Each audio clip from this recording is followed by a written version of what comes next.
দিনাজপুরে ফুলবাড়ী সহ ৬ উপজেলায় লিফলেট বিতরণ ও পথসভায় সাজিশ আলম। দিনাজপুরে ফুলবাড়ী থেকে মোহাম্মদ আশরাফুল ইসলামের পাঠানো তথ্যে বিস্তারিত। জুলাই আন্দোলনের মধ্য দিয়ে গড়ে উঠবে ফ্যাসিস্ট মুক্ত নতুন বাংলাদেশ। এই স্লোগানকে সামনে রেখে জাতীয় নাগরিক পার্টি এর মুখ্য সংগঠক সাজিশ আলম দিনাজপুরের ফুলবাড়ী সহ ৬টি উপজেলায় গণসংযোগ, লিফলেট বিতরণ এবং পথসভায় অংশ নিয়েছেন। মঙ্গলবার ২৮ মে রাত ৯টায় ফুলবাড়ী উপজেলা সদরে এনসিপি আয়োজিত এক পথসভায় প্রধান অতিথির বক্তব্যে তিনি বলেন, ফ্যাসিবাদ, চাঁদাবাজি, দুর্নীতি ও লুটপাটের বিরুদ্ধে জনগণকে জাগ্রত করতে হবে।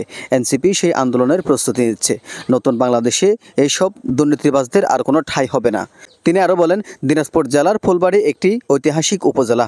এখানকার মানুষ বহু আগে থেকেই রাজনৈতিক আন্দোলনে সক্রিয়ভাবে অংশগ্রহণ করে বাংলাদেশের ইতিহাসে নিজেদের জায়গা করে নিয়েছেন।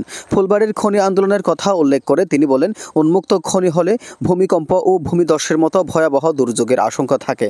তাই খনির বিষয়ে আরও গবেষণা প্রয়োজন। তাদের কাছে এই ফুলবাড়ির জনসাধারণের কথা পৌঁছে দিতে আজকে এখানে এসেছি।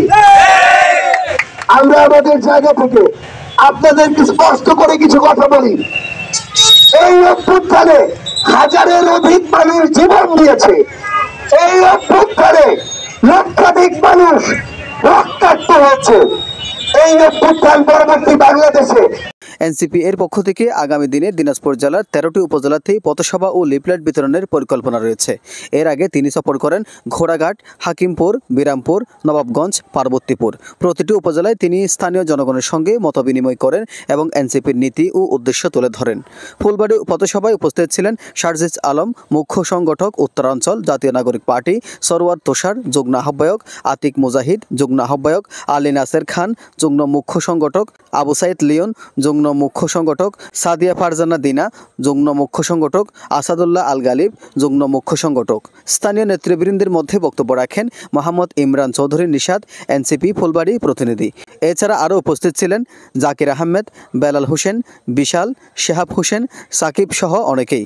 জনগণের ব্যাপক সাড়া পেয়ে ফুলবাড়ীর সাধারণ জনগণ পথসভায় স্বতঃস্ফূর্তভাবে অংশগ্রহণ করেন এবং সাজিশ আলমকে এক নজর দেখতে ভিড় করেন। এজান নিজামুদ্দিন, ডেস্ক রিপোর্ট।